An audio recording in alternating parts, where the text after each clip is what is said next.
J'ai passé des moments avec David Carradine, c'était extraordinaire. Ok. Je me dis, mais attends, je me pince.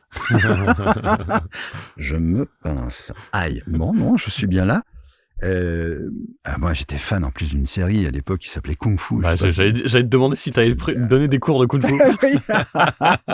Le seigneur Beerus descend de sa lointaine planète pour venir nous voir et nous raconter son parcours. Vache de Stampede de Trigun, la carte et Shipper dans Dora l'exploratrice, le père de Nicolas dans Le Petit Nicolas, Frankie dans One Piece ou encore le narrateur dans Spy Family Code White. Son palmarès ne s'arrête pas là, il a participé à Yu Yu Hakusho, Bubblegum Crisis, Cowboy Bebop, Hunter x Hunter, Hellsing, Saint Seiya chapitre Hades et Elysion, Les Mystérieuses Cités d'Or, Vinland Saga et Spy Family pour les dessins animés. Côté jeux vidéo, Harry Potter 1 et 2, Morrowind, Beyond Good and Evil, Zeus dans le tout premier God of War, League of Legends, Call of Duty Black Ops 1 et 2, Mortal Kombat 10 et 11, Ratchet et Clank, Fortnite, Spider-Man, FF7 Remake, Clair Obscur, Marvel Token et quantité d'autres. Il prête également sa voix à Nico Furman ou James Purefoy et parfois John C. Reilly. Bruno Magne vient ainsi nous parler de son parcours, sa vie, ses doutes, de musique et d'enseignement.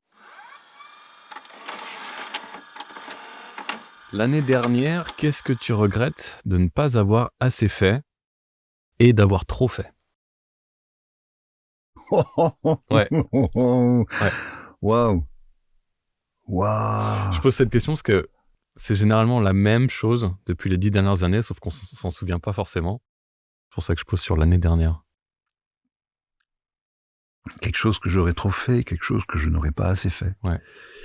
Des choses comme ça, en fin d'année, tu te dis j'aurais bien aimé, j'aurais dû. Je pense que j'ai pas assez pris de temps pour moi. Ouais. Pourquoi c'est important? C'est important parce que, en fait, ça fait partie un peu de ma vie, sur mon parcours. Toujours eu une difficulté à créer un espace, en fait. Pour toi? Pour moi, où je peux me rassembler, me retrouver. Du coup, tu te retrouves avec des périodes où tu manques d'essence? Ton moteur manque d'essence? C'est ça? Ouais. Ça peut arriver. Ouais, c'est ça. Faut se créer sa bulle, faut se recharger. Oui. Ok, ça t'as pas assez fait. Ça, peut-être que je l'ai pas assez fait. Ok. Et cette année, ça se passe un peu mieux ou... Alors, cette année, ça se passe différemment. Et il se trouve que, alors c'était peut-être une demande inconsciente et du coup, c'est arrivé. Ouais. Mais c'est arrivé au travers de la musique, figure-toi. Parce que, moi je raconte un peu avec plaisir. l'histoire. Tu sais que j'ai travaillé pendant nombre d'années avec Claude Lombard, ouais. Qui était, outre une merveilleuse directrice artistique de chant, et pour moi une très bonne amie, que je considérais comme telle en tout cas. Et Claude était aussi la chef choriste d'Aznavour. Et donc, ce titre, j'ai eu la possibilité de venir voir le concert à une place formidable qui était à la place de l'ingénieur du son. Wow. Au Palais des Congrès. Enfin, j'allais te demander dans quel endroit c'était, Palais des Congrès. Okay. Ouais, c'était génial. Et donc, j'ai croisé les musiciens d'Aznavour, j'ai eu l'occasion de voir Aznavour de près. Enfin, voilà, bon, c'était un grand privilège. Et j'ai fort sympathisé avec son guitariste. Ok. Un de ses guitaristes, Jean-Jacques Cramier. Et il se trouve que à l'occasion d'un anniversaire de Claude, c'était pour ses 70 ans, Jean-Jacques était là, moi j'ai été invité, et puis il y avait un groupe de musique qui faisait l'ambiance, et ils sont partis à un moment donné boire un verre. Et du coup, Jean-Jacques est allé prendre la guitare, et moi, comme je fais de la batterie, il y avait une batterie, donc tu t'es mis dessus. je suis mis à la batterie. Qu'est-ce qui t'a donné cette envie à ce moment-là? Mais je sais pas. C'était dans le mood. Mais vraiment quoi, c'était spontané, c'est sorti comme ça. Je suis allé à la batterie et vas-y, je savais même pas si j'allais assurer. Hein. J'y suis la allé, batterie t'a appelé. Oui. Et on a commencé à jouer avec Jean-Jacques. Et là, les chanteurs sont arrivés, Magali Bonfils et compagnie. Enfin, tu vois, c'était génial. Je crois qu'on a fait 2 morceaux.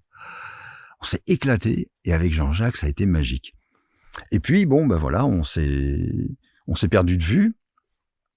Et malheureusement, on s'est retrouvé au décès de Claude qui nous a quittés il y a 3 ans maintenant. Et donc, qu'est-ce que tu fais, tout ça? T'es toujours à Saint-Maur, parce qu'à ce moment-là, j'habitais encore à Saint-Maur.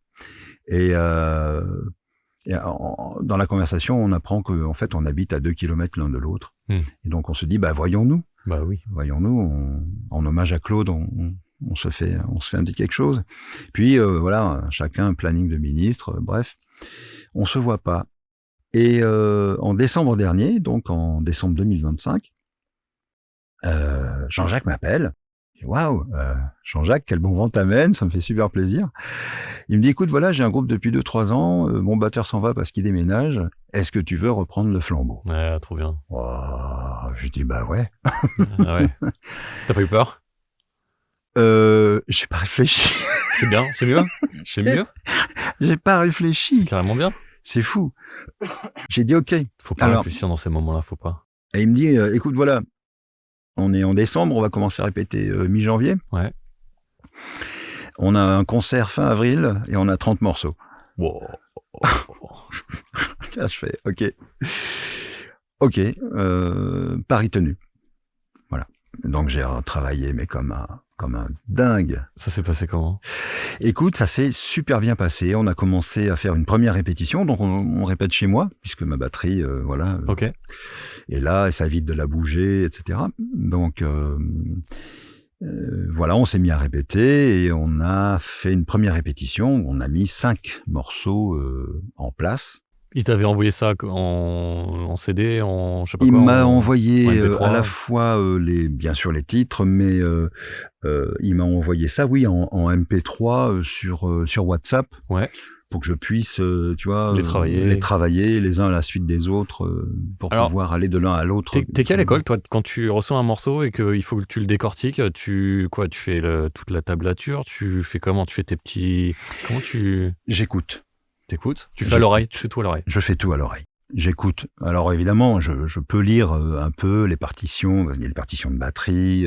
J'ai fait une école à une époque, pas très longtemps, l'école Agostini, lorsque j'habitais à Nice, donc très très longtemps. Ouais.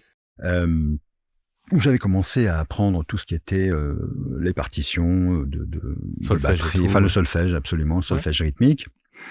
Mais j'ai une très bonne oreille. J'ai la chance d'avoir une très bonne oreille et du coup, j'écoute. Et puis Jean-Jacques a refait tous les morceaux, c'est-à-dire qu'il a rejoué tous les instruments et il a fait ses propres structures.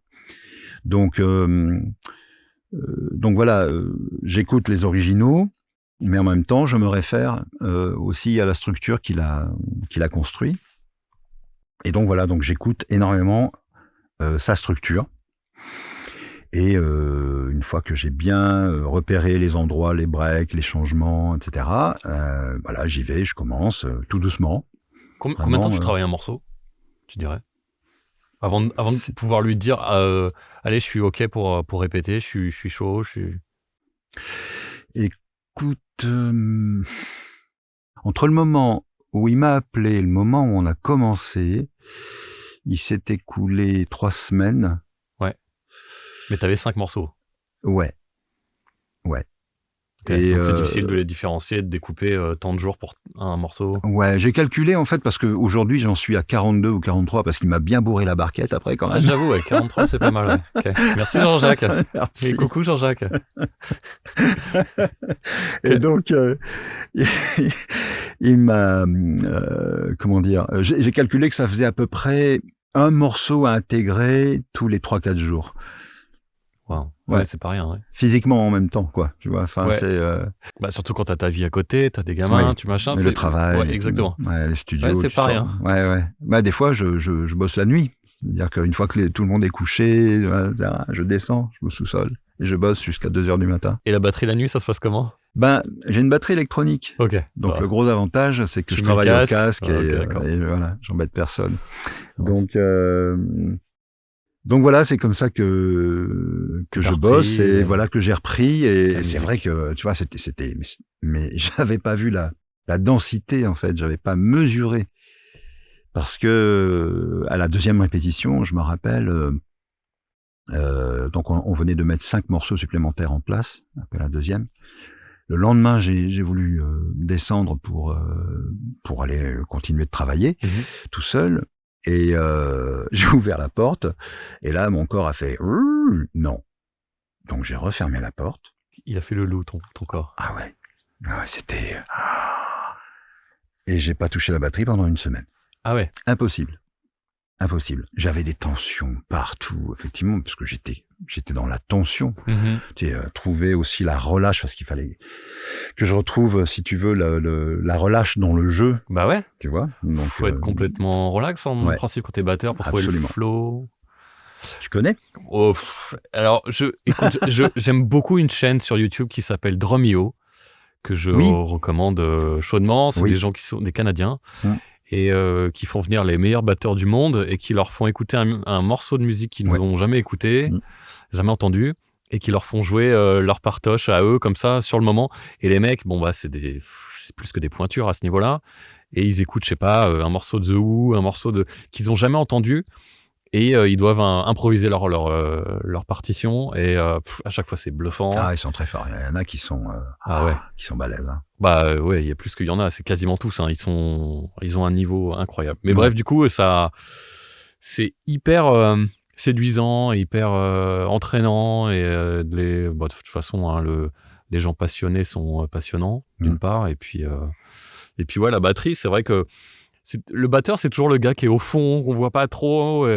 Et puis, quand tu vois cette chaîne qui met en avant, qui met au centre la lumière sur le batteur, tu te dis, mais il a une importance phénoménale. C'est essentiel, c'est central. Le batteur, c'est le pivot du groupe. Hein. Et j'ai vu un concert il y a 10 jours au Zénith. Et pareil, les deux créateurs du groupe, qui s'appelle Perfect Circle, pour ceux qui connaissent, c'est le chanteur et le guitariste. Donc j'étais principalement venu pour eux, parce que les autres ont un peu, le bassiste et le batteur ont un peu changé. Ça fait, je sais pas, quasiment 25 ans, 30 ans qu'ils existent. Et là, le batteur, il arrive et il envoie un truc. Et le son du Zénith est magnifique, mais vraiment incroyable, les ingés du Zénith. Et j'ai fait, mais qui c'est ce batteur de fou, quoi? Et je suis pas sûr que j'aurais eu autant de sensibilité à cette batterie si j'avais pas pratiqué cette chaîne Drumeo, voilà, que je recommande pour tous les curieux de batterie. Mais tu pratiques? Pas du tout. J'aimerais tellement, mais pour moi, c'est un super pouvoir, en fait, la batterie. Je sais pas comment vous faites, les batteurs, parce que faut penser un truc de la main gauche, un autre truc de la main droite, un autre truc des pieds, voire du pied gauche. Faut être un poulpe, c'est beaucoup de travail. Hein. C'est beaucoup le travail qui fait la différence, d'ailleurs, entre deux batteurs. Ce sont les heures passées derrière l'instrument. Mais plus que du travail, il y a une base qui est... faut que j'arrive à désynchroniser. Oui. Alors ça, pour moi, c'est un tour de magie. Hein. Désynchronise tes 4 membres. Ouais. Mais il y a des exercices pour ça. Oui, j'imagine. Avec des étapes et tout, tu vois, qui te permettent. J'ai un pote qu'on a fait de la batterie et qui m'a montré ces fameux exercices. J'ai essayé 2 secondes, j'ai fait, je peux pas, c'est trop dur. Faut vouloir, faut avoir ça vraiment. Faut avoir envie, quoi. En tout cas, c'est facile. Enfin, envie.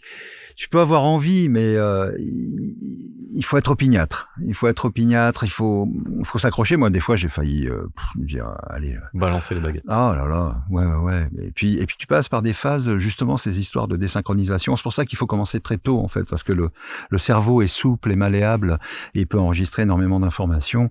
Et cette désynchronisation est plus simple quand t'es enfant. Moi, j'ai commencé un peu tardivement. Du coup, j'ai commencé, j'avais 17 ans, tu vois, 17-18 ans. Alors, c'est pas trop tard, mais c'est presque déjà trop tard. Tu vois, si tu veux... Ah, je crois y avoir mis le silence. Pardon. Et donc voilà, donc il faut s'accrocher, en fait. Mais tu passes par des phases où tu peux être un peu... en dépression, mais... Ouais, je veux bien. En désynchronisme avec ton art. Ouais. Pour le coup. C'est rigolo. Du coup, tu m'as parlé d'un truc que t'aurais pas assez fait. Est-ce qu'on peut parler d'un truc? Est-ce que tu penses à un truc que t'aurais trop fait? Tu te dis, j'ai peut-être trop fait. trop fait. Ouais, je sais pas. Ah ouais. Procrastiner peut-être Ah ouais. sur. Ça, c'est bien ça. Ouais. Enfin, c'est bien. Non, justement, c'est pas bien. Mais, Mais en tout cas, Ouais. oui, par fatigue. Sur un sujet en Mais- particulier ou... L'administration. Ah ouais, bon, bah oui. J'avoue qu'on n'est pas aidé. On n'est pas aidé. Ouais, bon, voilà, je compatis. Je comprends tellement.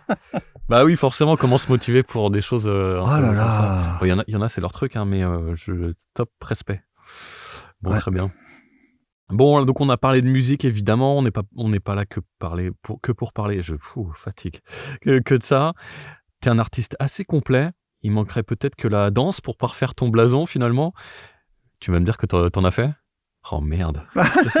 Oui, j'ai travaillé avec 2 chorégraphes quand j'étais à Nice. J'habitais là-bas une dizaine d'années. Enfin, Nice et environ. J'habitais à Tourette-sur-Lot exactement. Et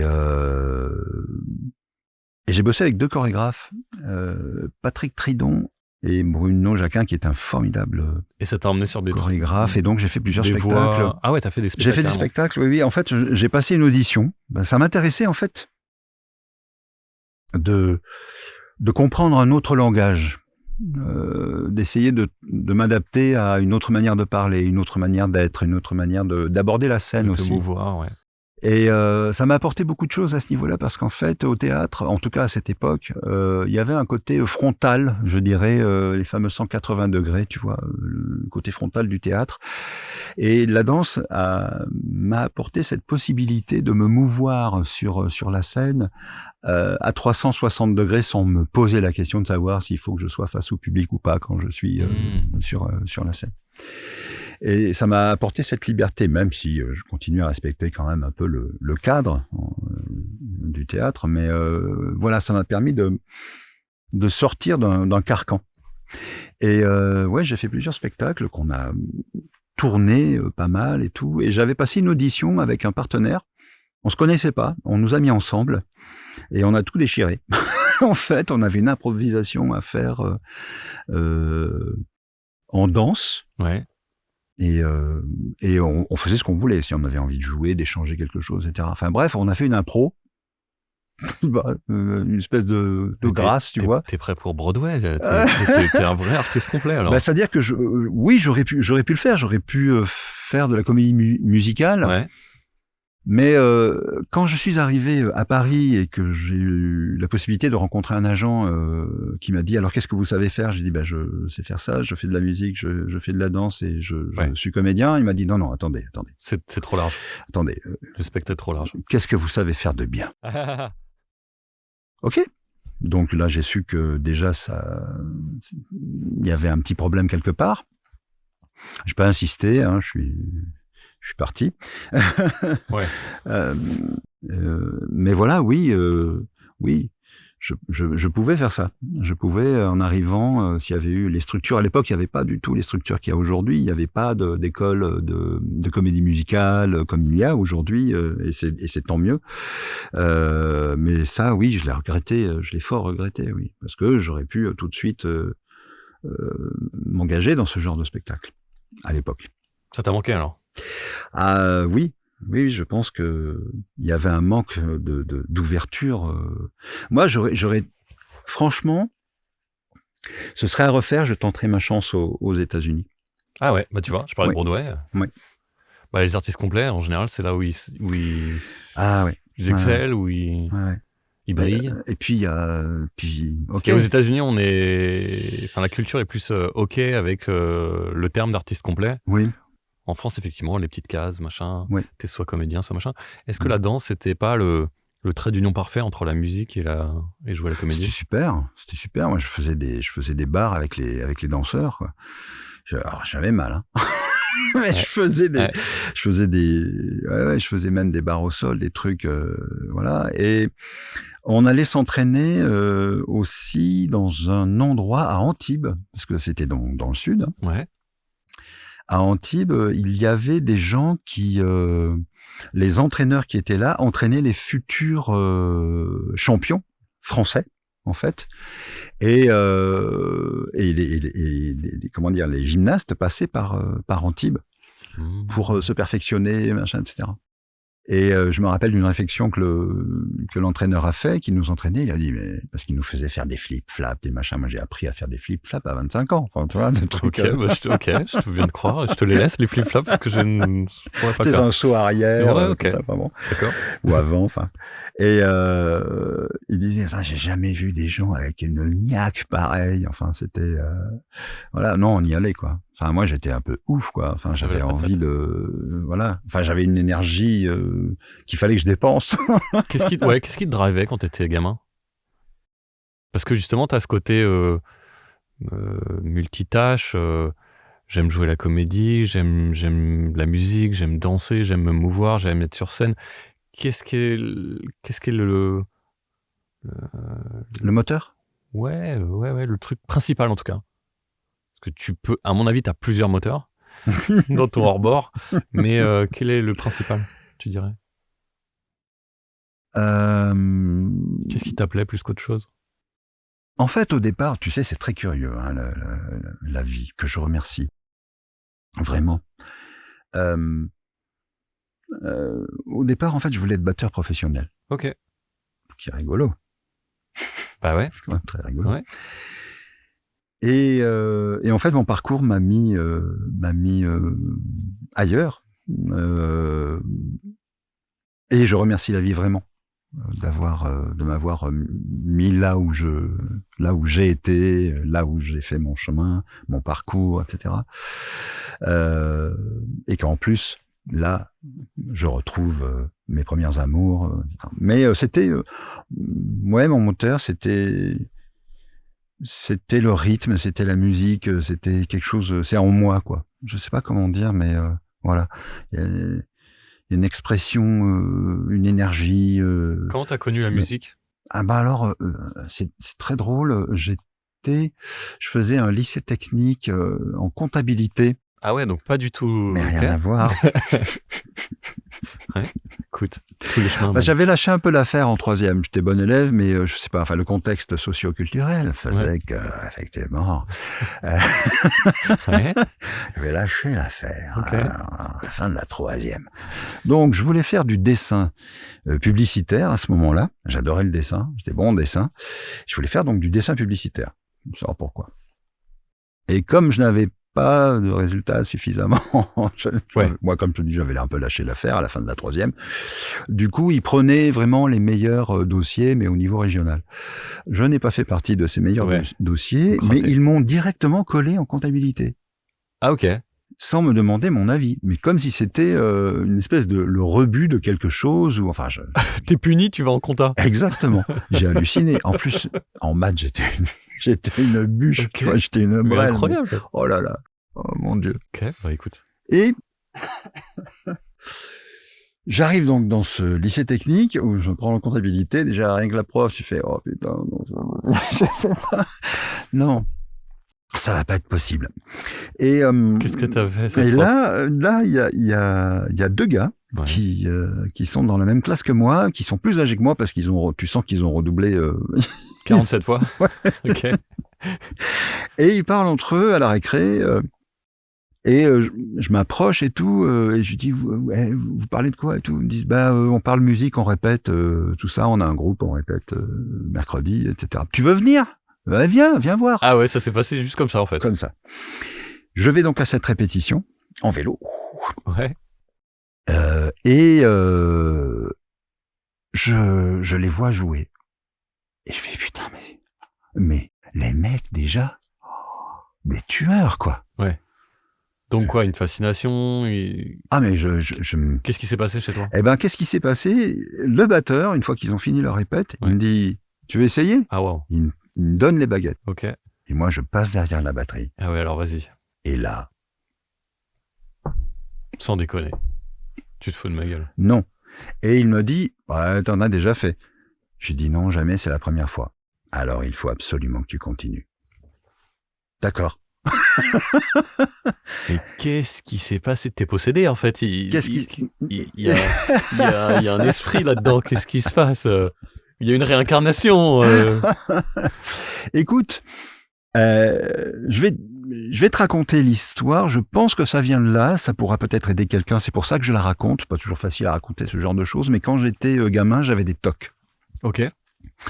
Et donc, pour traverser le salon de l'appartement de mes parents,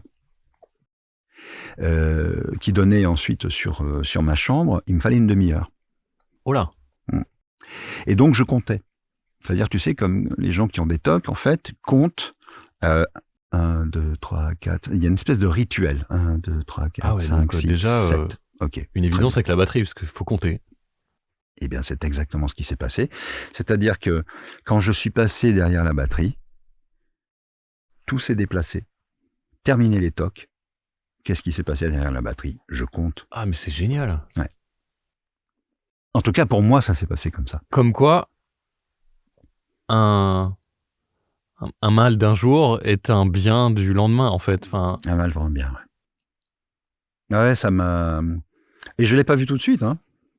Je l'ai pas vu tout de suite. Bah non, mais c'est évident, parce que hors contexte, enfin, tu te dis, il faut que je me place, je me situe. Enfin, et pas il faut, c'est pas que tu te le dis pas, tu le sais pas, en fait. Mm-hmm. Mais quand je vais me retrouver dans une autre situation qui va provoquer mes réflexes, à ce moment-là, je vais avoir besoin de ces réflexes. Enfin, c'est incroyable, en fait.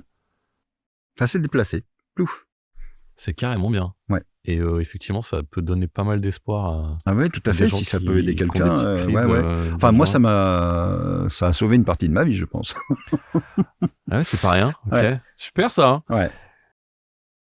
Alors après, t'as pris des cours d'art dramatique. À quel moment c'est venu, ça?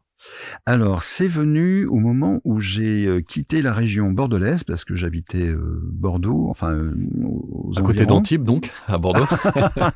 Ouais. Ça, c'était juste avant. Ok. Ouais, j'ai vécu... En fait, j'ai été élevé dans les Landes, j'ai vécu 13 ans à peu près à Bordeaux, ensuite je suis parti du côté de Nice. Okay. Mais mes parents s'étaient séparés très tôt, avaient divorcé, donc ma mère était partie à Nice. Et je ne sais plus pour quelle raison, enfin bref. Ah oui, c'était parce qu'à l'époque, pour la garde des enfants, en fait, tu pouvais prétendre à avoir la garde des enfants si tu reconstituais un foyer. C'est-à-dire qu'en fait, si tu étais marié, à l'époque, c'était comme ça. Donc maman s'est remariée. C'est mon père qui s'est remarié d'abord. Donc du coup, c'est lui qui a eu notre garde dans un premier temps. D'accord. Et donc voilà, donc à un moment donné, excusez-moi, à un moment donné... C'est ton fan club qui arrête de dire des conneries, Bruno. Je me suis dit, je connais moins ma mère que mon père, tiens, je vais aller à la rencontre de ma mère. Donc, je suis allé à Nice. Ouais. Et c'est là que tu as pris les cours de dramatique. Et c'est là que j'ai commencé, oui, effectivement, C'est drôle les parcours, parce qu'en fait, ma mère connaissait quelqu'un qu'elle n'a plus jamais revu après, quelqu'un qui m'a emmené au cours de théâtre où je devais aller. Non, mais c'est intéressant parce que c'est toujours les personnes qui nous relient ou qui sont les traits d'union entre nos différentes étapes. C'est ça. Ouais. Les personnes, l'humain, toujours. Ouais, c'est étonnant. Hein. Les cours d'art dramatique, qu'est-ce que tu as pensé de l'exercice Écoute, j'ai trouvé ça super. J'étais avec un monsieur qui s'appelait Bernard Fontaine. Il s'appelait parce qu'il est décédé aujourd'hui, depuis pas mal de temps déjà. Il avait déjà un certain âge. Un monsieur absolument incroyable, avec une tête incroyable aussi. Ok, je crois que tu allais dire une barbe, parce que tu fais la geste comme ça, avec une barbe du Père Noël. Il avait un peu un visage émacié, mais il avait les yeux d'un bleu absolument incroyable, à tel point que ça lui arrivait de tourner pas mal dans la région. Et notamment, il avait été choisi parce qu'il y avait, en fait, tu sais, à Nice, il y a les studios de la Victorine, les studios de cinéma. Ok. Et en fait, Bernard était connu des gens du casting et tout. Donc là, il avait tourné dans un film avec Peter O'Toole. Oh. Et il faisait... parce qu'il y avait pas mal d'Américains, pas mal de prods américaines qui venaient, justement parce qu'il fait beau. une belle lumière. On est un peu, on est un peu comme à Los Angeles, mais on est en Europe. Il y a des palmiers, il y a tout ça, enfin bon. Et donc, il venait régulièrement et Donc là, c'était un film, c'était un 35, et Bernard avait été choisi pour faire le passeur, c'est-à-dire la mort qui vient chercher, tu vois, Pickard. Et Peter O'Toole a fait une crise pas possible, parce que Bernard avait de trop beaux yeux, et ça le mettait dans l'ombre. Bleu que lui. Oh. Et il a réussi à faire couper une toute petite partie au montage, machin, etc. Enfin, incroyable. Ah non, ouais. Moi qui adorais Laurence d'Arabie, ce film, je me dis non, on ne peut pas faire ça. Bon, ils ont leur ego, hein, forcément. Ouais, à quel moment tu t'assistes sur les plateaux de doublage? Quel moment c'est arrivé ça? Ah, alors je voulais terminer quand même le théâtre pour rendre hommage à Bernard, qui a été un formidable professeur d'art dramatique et qui m'a très vite fait monter sur scène. C'est-à-dire 2 mois après, j'étais sur scène. Tout de suite, voilà. Il m'a dit, toi, tu vas jouer. Ok. D'accord. Toi, t'as des beaux yeux bleus. Oui, c'est ça. C'est une espèce de secte. Okay. Bon, j'étais là pour ça, ok, je monte, quoi. Voilà. Donc, c'était un Molière. C'était super. Voilà, et donc j'ai eu le plaisir de pouvoir découvrir le théâtre, la scène, voilà, de faire un parcours classique, voilà, de faire pendant 3 ans, quoi, et de travailler beaucoup. Et voilà, donc ça c'était Nice. Et puis de là j'ai aussi travaillé au studio de la Victorine, au studio de cinéma. Ouais. Et j'ai eu l'occasion de travailler et devant et derrière la caméra. Donc j'ai appris énormément de choses. Derrière, dans quel sens? J'étais aide costumier. Ok. Donc je travaillais avec, par exemple, Paulette Bray, qui était la chef costumière de Belmondo pendant toute sa carrière, aux côtés de Charlie Coubesserian, qui était son maquilleur, etc. Et donc je l'assistais, donc je portais les costumes aux comédiens, etc. Bon. Et j'ai eu l'occasion de m'occuper de Robert Mitchum. Oh, pas mal. David Carradine. Oh. Donc, okay. J'ai passé des moments avec David Carradine, c'était extraordinaire. Okay. Je me dis, mais attends, je me pince. Je me pince. Aïe, bon, non, je suis bien là. Moi, j'étais fan en plus d'une série à l'époque qui s'appelait Kung Fu. J'allais te demander si tu avais donné des cours de Kung Fu. Ok, d'accord. C'était extraordinaire ces moments. Et alors, des fois, il partait sans rendre ses costumes, donc il fallait que j'aille les chercher. Et alors, il avait une suite sur la promenade des Anglais, face à la mer. Bah, évidemment. Avec un quart de queue blanc. Un quart de queue blanc. Ouais, c'est un piano, en fait. Ah, d'accord. Ouais. Et je sais plus si c'était un quart ou un demi. Il était grand, c'était peut-être un demi même. Et donc, alors moi, j'arrivais, je sonnais. Ouais. Je peux récupérer les costumes, s'il vous plaît. Yes. This is Bruno, David, hello. Could you give me back your clothes for tomorrow? Thank you. Hey, Bruno, come on. Et là, je montais, et là, sa femme nous préparait des cocktails, et on chantait. Bon, écoute. Il jouait, et on chantait. Et je repartais 1 heure après, comme ça, je dis, I have to go. OK. Sans les costumes. Oui. C'était des moments, et c'était magique, mais vraiment, quoi. Ah là là. Ouais. Et le doublage, c'est arrivé comment? Est-ce que t'es monté? Est-ce que tu as pensé avant de monter sur Paris? Est-ce que c'est après que tu sois monté sur Paris? J'y ai pensé avant, en fait. Okay. J'y ai pensé avant. Alors, je t'explique la transition. La transition. Ouais. Quand j'étais à Nice, je faisais beaucoup de publicité pour la radio, en local. Tu vois, donc toutes les semaines, j'étais en studio et j'ai fait mes armes en fait au micro. D'accord. Voilà. En plus, je faisais des imitations, etc. C'était l'époque des Guignols, donc on faisait des trucs. Le gars qui m'écrivait les textes, tu vois, il savait ce que je pouvais faire, etc. Donc bon, on s'amusait beaucoup, c'était vachement bien.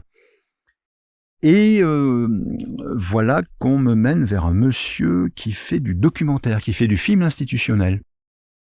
Sur la région, qui a un endroit magnifique à Marina Baie des Anges. Il a un triplex avec un jardin suspendu. On est pas mal. Son petit bateau en bas, oui, tu vois, à l'anneau, tout ça. Et ce monsieur n'était autre que Jean-Noël Angot, qui était le papa de Patricia Angot. Patricia Angot, que tu n'as pas connue, mais qui était une directrice artistique qui a énormément travaillé en doublage.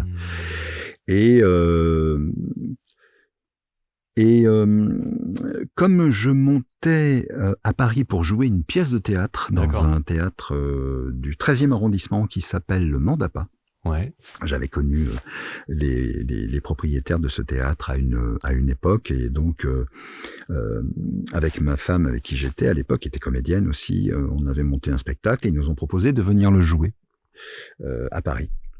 Et je m'étais dit qu'à cette occasion, c'était l'occasion rêvée pour pouvoir aller sur les plateaux de doublage.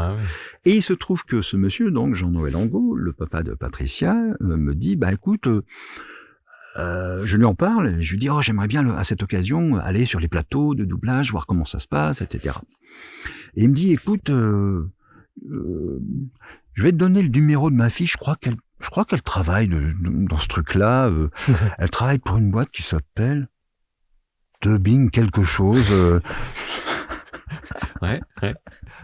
Doublage frère, je sais plus. Et mais c'était à l'époque où les studios étaient encore à Épinay-Villetaneuse, en fait, le premier studio.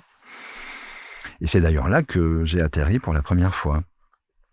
Donc j'ai rencontré la fille de Jean-Noël à l'occasion. Je suis venu jouer cette pièce 1 mois et demi. Et pendant ce mois et demi, donc, j'ai été assisté. Ok. Tu allais tous les jours ? Tous les jours, quasiment. J'étais sur les plateaux que Patricia faisait. On te demandait de venir tous les jours, c'est toi qui le disais ? C'est moi. C'est moi qui demandais à venir. Pourquoi cette assiduité ? Je trouvais ça étonnant. Je trouvais ça fascinant. Je sais pas. Je trouvais l'exercice très difficile. Et en fait, moi, je suis un peu... J'aime bien les challenges. Ok, je vois, ouais. Et je me disais, ouais, ça c'est bien. Alors en plus, moi, je connaissais pas du tout les conditions de travail dans le doublage, machin, etc. Tu vois, je savais pas du tout ce que c'était, même financièrement ce que c'était. Je savais rien du tout, rien. Mais ça m'intéressait. Je savais qu'il y avait quelque chose là-dedans qui m'intéressait. Et donc voilà. Donc et t'as fait essayer ? Alors, je crois que c'est au bout d'une semaine. Ouais. Je te raconte une petite anecdote. La première fois, le premier jour, je me suis présenté, elle m'a dit « Ah, bienvenue » et tout. Alors, elle m'a présenté à toute l'équipe. Il y avait Christophe Lemoine, il y avait, je sais pas s'il y avait pas Donald aussi, Regnault, et parce que c'était sur la bande à Goofy. Il y avait Georges Caudron, il y avait Daniel Hazan, il y avait, oh là là, une fine équipe, quoi. Ouais, Alain Dorval. Ouais. Et comment il s'appelait, Marc et Sophie. Tu te rappelles cette série, Marc et Sophie? Ouais. Je connais que lui. Enfin bref, ça va me revenir. Et donc c'était pas Gérard Rinaldi. Gérard. Ouais. Ouais, merci beaucoup. Ouais. Et donc elle me dit ben voilà, asseyez-vous. Et donc il y avait un canapé comme ça, dans le pinceau au milieu.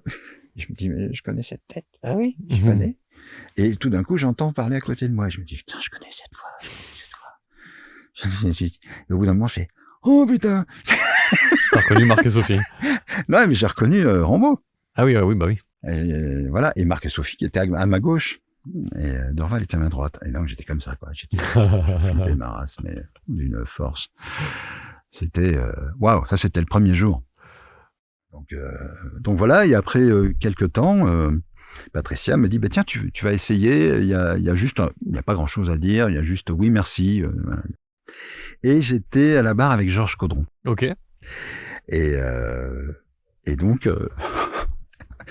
ok, on y va.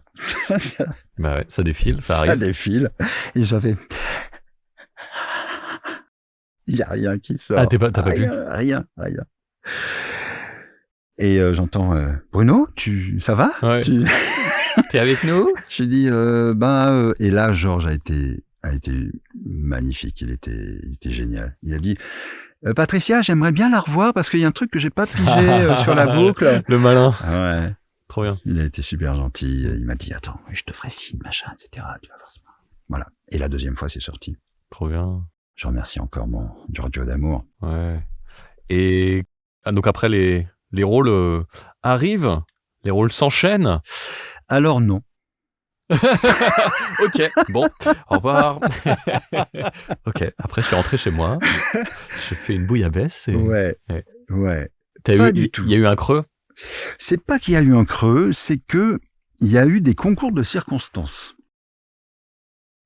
Et c'était pas facile, c'était pas si facile que ça en fait pour moi. Et quand j'y arrivais, il y avait une merde technique. Ah, tu parles vraiment de la pratique en elle-même. Hein. Ah ouais, sur le plateau. Et quand la merde technique arrivait, ça te coinçait parce que tu te disais c'est de ma faute ou il y a un truc ou oui, ça veut pas. Forcément, ouais, bien sûr.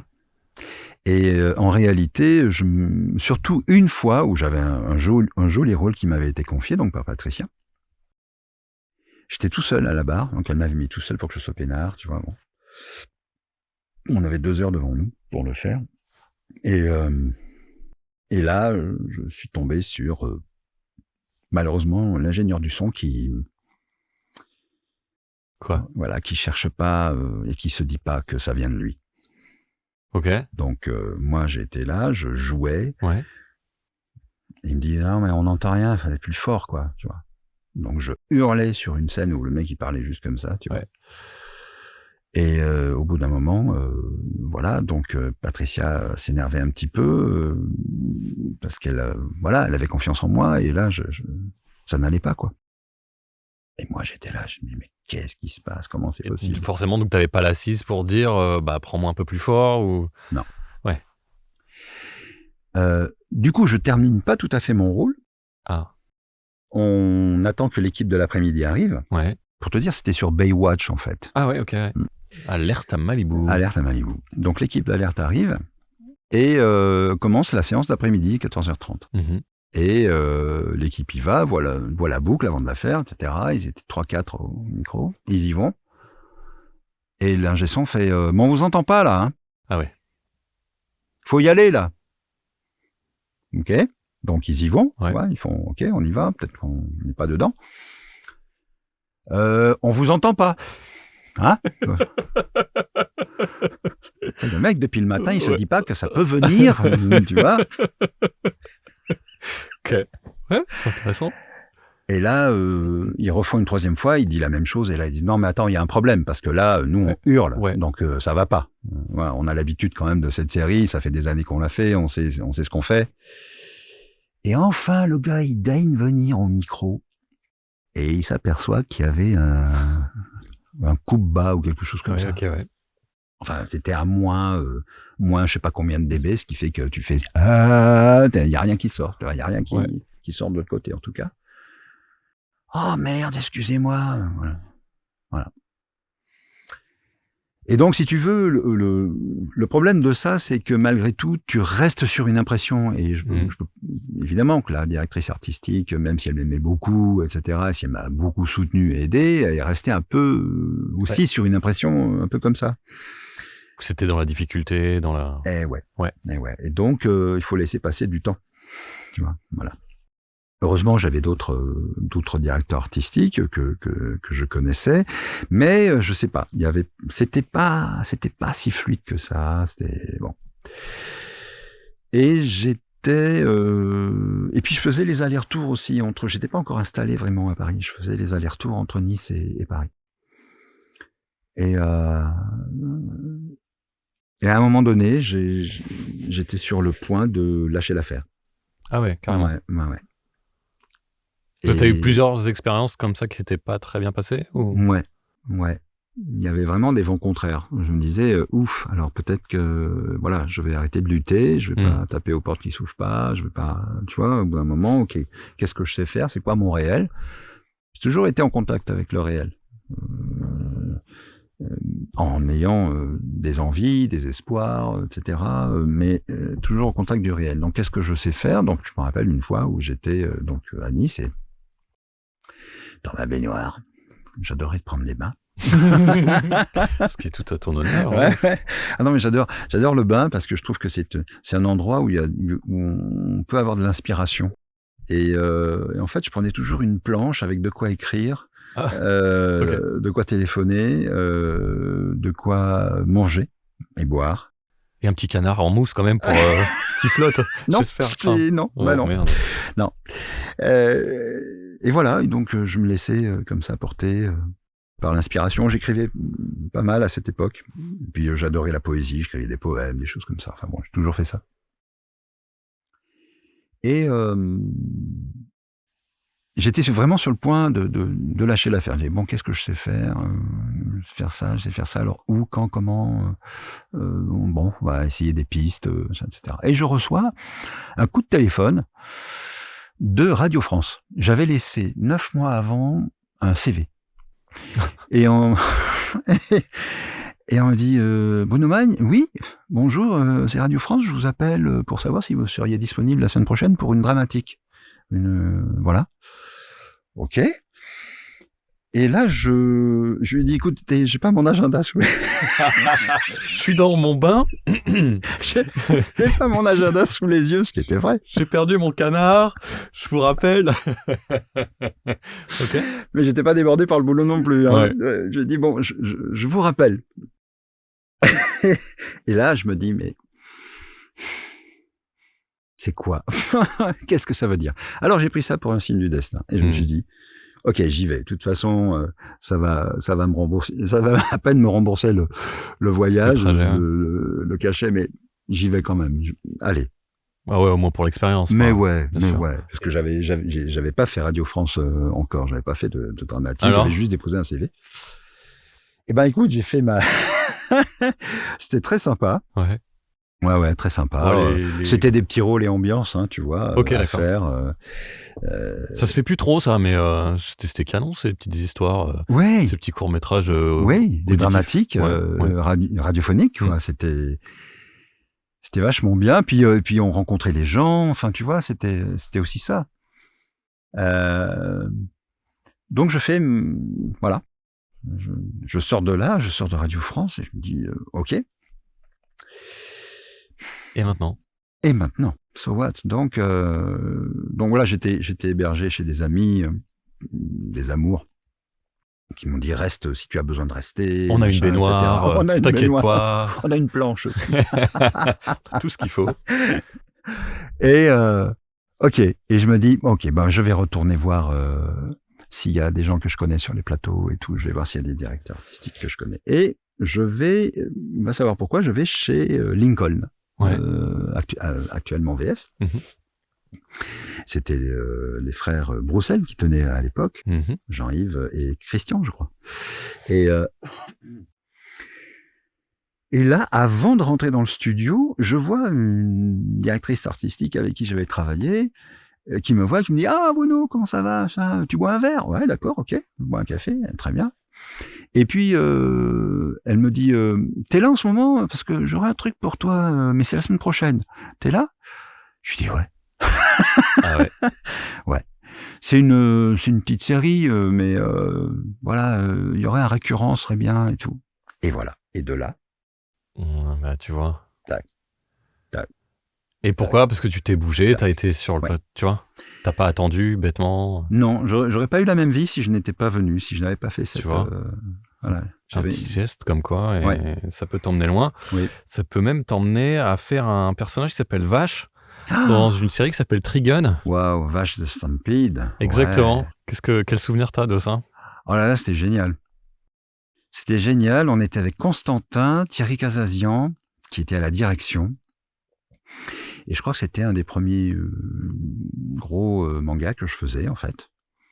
Personnage, en tout cas, manga. Et alors, ce qui est drôle, c'est qu'avec Constantin, les essais avaient été faits. C'était Constantin qui faisait Vache. Ok. Et moi qui avais fait les essais sur le curé, en fait, qui était en face. Je sais plus comment il s'appelait, le personnage. Je sais plus non plus. Et ils ont décidé d'inverser. Après. Ok. Bon, bah, donc j'ai fait Vache et... Une histoire de timbre, d'énergie, tu sais pas? Je sais pas. Ok. Je sais pas du tout. J'ai pas les tenants et les aboutissants, mais ils ont décidé ça. Ok. Alors, c'était comment de se retrouver sur un dessin animé qui va à fond le ballon Complètement barré, complètement... dans tous les sens. C'était génial à faire. Je me suis éclaté. Ouais, vraiment. Parce que justement, ce sont des ruptures. On va d'un extrême à l'autre en un quart de seconde. Enfin, tu vois, ce sont vraiment des explosions en permanence, quoi. Et c'était super sympa à faire, quoi. C'était drôle. En plus, avec Thierry et Constantin, enfin, tu vois, on s'amusait comme des oufs, on rigolait, on se marrait, mais c'est comme des baleines. Non, c'est une super expérience. Et alors, c'est drôle parce que de temps en temps, je fais des conventions. Ouais. Et ce personnage revient. Il y a carrément des gens en cosplay qui s'habillent comme lui. Je les vois de loin parce que c'est un grand manteau rouge. Ouais. Je les vois arriver comme ça et ils me font. Trop bien ça. Ouais. Encore aujourd'hui, t'imagines? Ouais, c'était une série qui a marqué, une bonne série. Ouais, je me suis éclaté avec cette série, c'était super. C'est tant mieux parce que nous on s'est éclaté à la regarder. Dans Dora l'exploratrice, tu fais notamment la carte. Ouais. C'est pas toi qui l'as dirigé la série aussi? C'est Claude Lombard. Ok. Ouais. T'en as pas dirigé quelques-uns, pas du tout? Non, je crois pas avoir remplacé Claude. Non, j'ai remplacé effectivement des copains, des directeurs artistiques sur des séries, effectivement. Non, je me rappelle d'une série que j'avais. C'était Animalia. J'avais remplacé Marie-Christine Chevalier qui m'avait confié la direction parce qu'elle avait 2 trucs en même temps. Okay. Et comme elle savait que je dirigeais d'autres choses, parce que j'ai aussi pas mal dirigé de documentaires pendant 5 ans pour Arte. Ouais. 5-6 ans. À raison de tous les 10 jours, enfin voilà, avec des castings un peu lourds. Mais c'est passionnant ça aussi, c'était super. Donc voilà, oui, j'ai remplacé. T'en as fait 2-3, mais pas là-dessus. Ouais, pas là-dessus. Sur Dora. Ouais. Quel souvenir t'en as de Dora? Parce que c'est quand même un sacré monument pour notamment les petites filles de l'époque. Oui, Dora, c'est drôle d'ailleurs. Comment ça a commencé? Je me rappelle que l'endroit où on était, il y avait une dame qui était la concierge de l'immeuble et qui avait une petite fille. Et en fait, on a fait venir la petite fille sur le plateau pour voir comment elle réagissait. Ouais, pour voir comment elle réagissait face au dessin animé. Ça marchait tout de suite. Et on s'est dit, il y a quelque chose. Ouais, il y a quelque chose. Ouais, tout à fait. Alors, moi, j'ai eu carte blanche. Ok, est-ce que je vais te dire qu'est-ce qu'on t'a donné comme indication? Carte blanche. Pour une carte, tu veux me dire, c'est pas mal. Claude m'a dit vas-y, essaie quelque chose, fais voilà. Et donc. Qu'est-ce que t'as proposé tout de suite?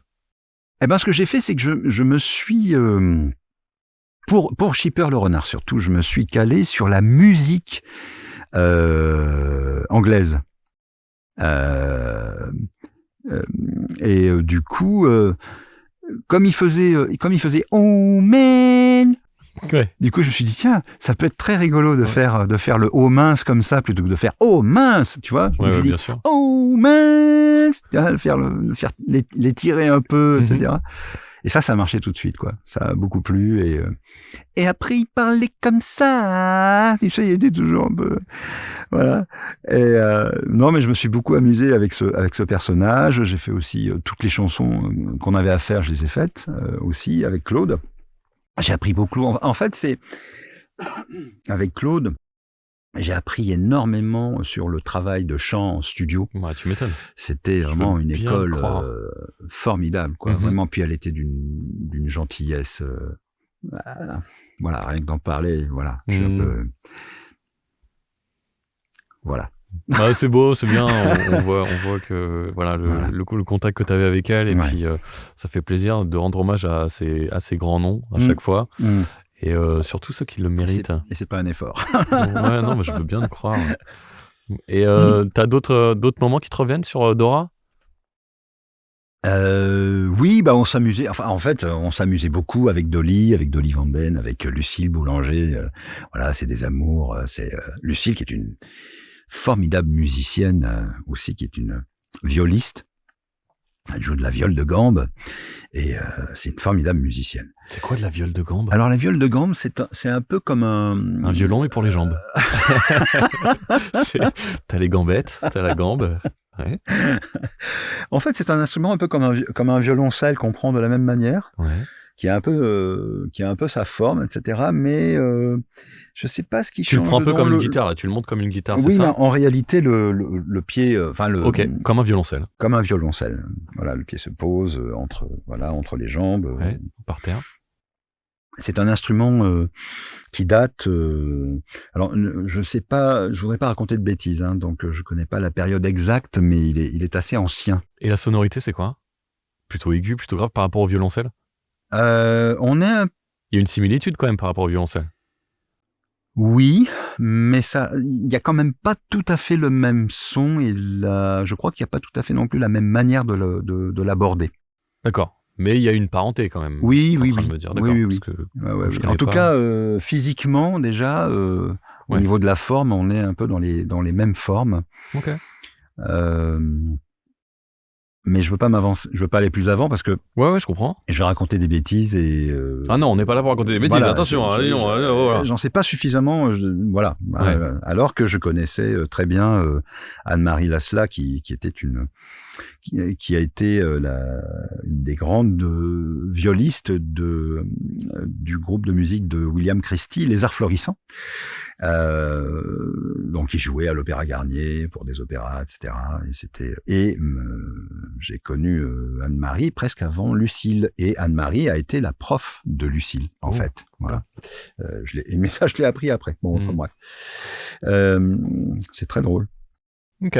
Donc tout ça, dans Dora, il s'est passé tellement de choses. Il s'est passé plein de choses, oui. Mais vraiment, on était très contents d'être ensemble, et quand on enregistrait ensemble, on savait qu'on allait se marrer, qu'on allait déjeuner, qu'on allait vraiment passer de très bons moments. Voilà. Okay. C'était une super équipe, sans oublier Françoise Trouille qui était avec nous au son, qui est une formidable ingénieure du son et qui a une oreille aussi musicale extraordinaire, et on était ensemble à chaque fois. C'est-à-dire que Claude demandait à avoir Françoise, et nous aussi on voulait Françoise, parce que à la fin on se regardait, ouais, ok, on va la refaire. Tu vois. Ouais. Et à la fin on n'avait même plus besoin de se parler, quoi. C'était elle renvoyait. Oui, tout à fait. Okay. Ouais, c'était génial. On s'amusait beaucoup. En 2013, un nouveau duo apparaît dans l'univers de Dragon Ball, Beerus et Whis. Ouais. Tu fais Beerus. Parle-moi de ce chat égyptien de l'espace. Déjà, il est de l'espace. Donc... Ah oui. Oui. Ah, Beerus. C'est Antoine qui m'a proposé ça, Antoine Noël. Ouais. Pourquoi tu penses qu'il a pensé à toi là-dessus? Tu l'as demandé? Je crois que c'est parce que je pense qu'à manger comme lui. Ok, côté bouffe, ouais. C'est ça, en fait, ce chat. Il passe son temps à dormir et manger. Alors, dormir, on n'en a pas parlé, mais si tu veux, on en parle, Bruno. T'as un souci avec... Avec le sommeil, non, j'aimerais bien dormir mieux, parce que des fois, j'ai un sommeil, très léger. Et, ok, donc t'es pas tout à fait Beerus. Je suis pas tout à fait Beerus de ce point de vue-là, effectivement, parce que lui peut dormir des mois. Oui. Et ça, c'est pas trop moi. Mais par contre, oui, au niveau, surtout que j'adore le japonais, j'adore le thaï, enfin, j'adore toute la nourriture asiatique. C'est vraiment, ça fait partie de mes. Ça donne faim quand tu le vois à l'écran, la bouffe même. C'est du dessin, mais t'as quand même faim. Ouais, je suis là tout de suite. On m'en joue, et à quelle heure? Bruno, il est même pas 10h. Ouais, c'est ça. C'est pas grave. Qu'est-ce qu'il y a de particulier, ce chat? Tu saurais me le décrire? Il est... Comment dire?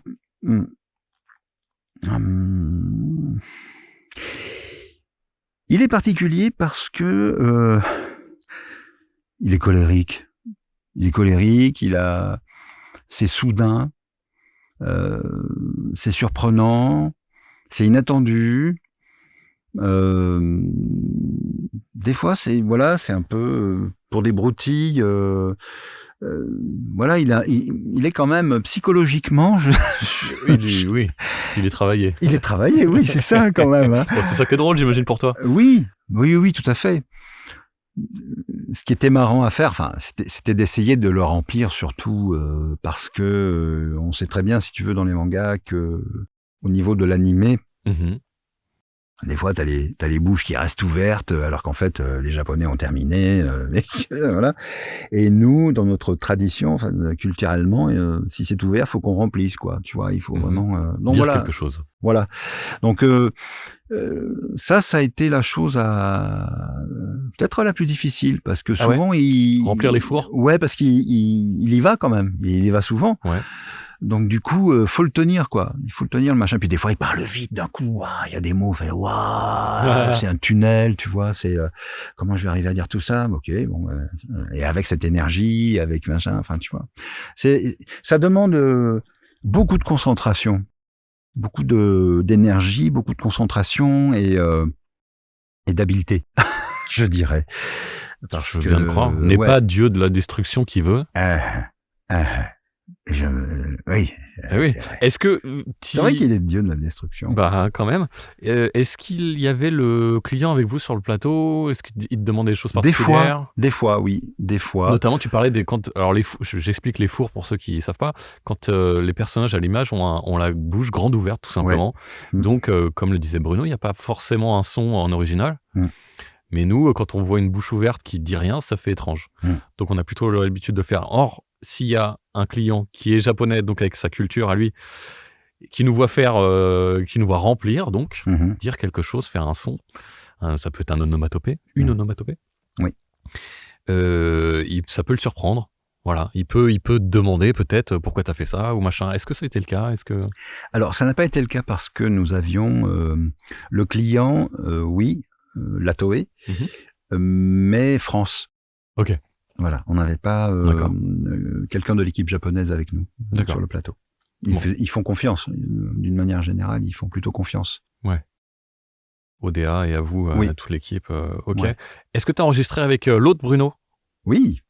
Comment c'était ce ping-pong, ce dialogue Super, parce qu'on s'entend bien avec Bruno, donc voilà, ça se passait tout seul, quoi. Et quand Antoine disait on l'a refait pour toi, Bruno. Bruno, oui, c'était parce qu'il faut dire ça, Antoine. Bruno, c'était bien, mais Bruno, c'était pas terrible. Ok, d'accord. Bon, on s'est bien marré avec ça. Oui, il l'a fait. Oh bah j'imagine. Ouais. Ça doit être drôle. Bruno et Bruno. Ouais. Bon, c'est marrant. Je pense qu'il a casté au prénom exprès pour vous embêter. Ouais. Comment t'as trouvé sa voix particulière, son timbre? Parce que qui change aussi avec l'énergie. Oui. Ben, j'essaie de le suivre en fait le plus possible, quoi. Ouais, ok. Vraiment, ça a toujours été mon credo. Pas inventer, quoi, pas faire un truc. Non, sauf si on te dit propose carrément autre chose parce que on peut le faire.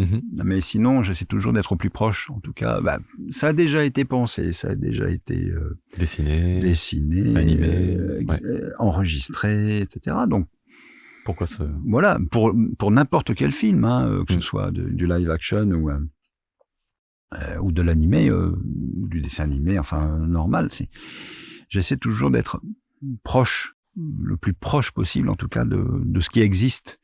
Ce qui m'a permis d'ailleurs de travailler beaucoup parce que les gens savent que je change, j'ai un spectre vocal assez large et du coup ça me permet d'aller chercher des timbres pour tel ou tel personnage un peu plus grave, un peu plus aigu, etc. D'ailleurs, Beerus peut descendre hyper bas quand il est super sérieux et qu'il plaisante plus. Oui. Donc ça devait être sympa pour toi, ça. Oui. C'est vraiment... ça me permet, c'est ça qui est génial dans le doublage aussi, c'est que ça me permet d'exploiter à la fois tout mon spectre vocal et puis aussi tout l'arsenal émotionnel, entre guillemets, qu'on m'aurait pas forcément proposé à l'image, en tournage ou même au théâtre, tu vois. Donc enfin moi je me suis toujours éclaté au doublage pour ça, quoi, parce que ça offre tellement de choses différentes. Donc voilà, moi je m'éclate encore au doublage. J'espère. Est-ce que tu t'es intéressé à l'Égypte antique depuis que t'as fait Beerus? Moi, ça m'a toujours intéressé. Ah bah j'imagine, c'est passionnant comme c'est sujet. Passionnant. Ouais, avec son petit collier là, il est marrant. Oui. Et toi, en tant que dieu de la destruction, qu'est-ce que tu détruirais aujourd'hui si t'en avais le pouvoir? À part les cons. Ouais, c'est ça, oui. Oh, qu'est-ce que je détruirais? Ou qu'est-ce que je construirais, plutôt? Ouais, mais t'es le dieu de la destruction, donc c'est mort. Ouais. Je sais pas. Est-ce que tu détruirais la destruction? Ah, c'est pas mal. C'est pas mal, ça. Ouais, c'est une bonne idée. Parce que Merci. Tu m'as tendu la perche, hein. Tu Ouais. étais dans la construction, donc je me suis dit, bon, Ouais, ok, ouais. allons par là-dessus. Oui, parce qu'il y a tellement, il y en a tellement sur cette planète. Enfin, bon, j'ai pas envie de devenir sérieux, mais il y a tellement de choses qui pourraient être autrement. Et la destruction, on en voit tous les jours. C'est waouh. Bien, ne serait-ce que le feu en ce moment. Tu vois, même pas humain. Enfin, si. Oui, c'est pas parti de n'importe où, n'importe qui. Ça c'est inadmissible. Alors ça me révolte. Ça me révolte. Mais que des gens dans cette période-là, est un mégot, le jette. On ne sait pas si c'est ça exactement vraiment, mais il y en a qui l'ont fait, quoi. Enfin, je veux dire, mais comment c'est possible? Comment c'est possible? Voilà. Ouais, je sais pas, la négligence, enfin l'absence de, ouais, c'est pas forcément de la méchanceté, c'est juste, ouais, je suis tout seul. Oui, c'est ça. Il y a beaucoup de gens qui sont tout seuls. Hein.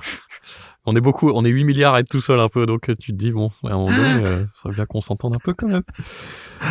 T'as fait plein de persos très différents. Comme un petit caméléon gallois que tu es. Je sais pas, c'est l'image qui m'est venue. Il n'y a pas de caméléon là-bas. De telle sorte qu'on pourrait se demander quelle est la véritable voix de Bruno Magne.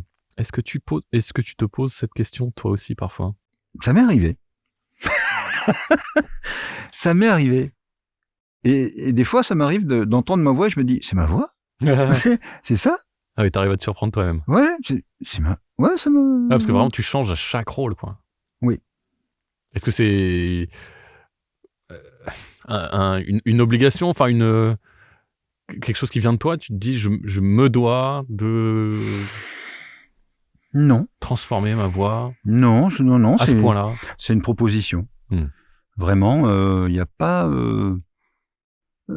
et puis c'est parce que c'est comme ça et que effectivement notre travail c'est d'essayer d'être au plus proche d'être le plus fidèle possible en tout cas à ce qui existe pour transmettre voilà le plus fidèlement possible à nos amis téléspectateurs dont je suis français et il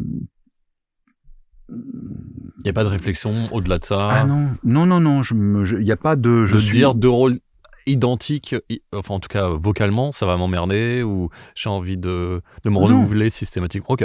Non, c'est pas aussi cérébral. Ah non, pas du tout. Okay. Pas du tout. C'est vraiment spontané par rapport à ce qui existe. Je ne vais pas chercher plus loin, j'essaie vraiment d'être au plus proche. Et puis parce que souvent le directeur artistique aussi te le demande. Mais voilà, j'essaie de répondre à cette demande-là, simplement. On parlait de Dragon Ball là. Comment tu dirais qu'on construit une voix sans tomber dans la caricature? Sur un animé, ça peut être, tu vois, on peut être vite invité à partir dans les excès.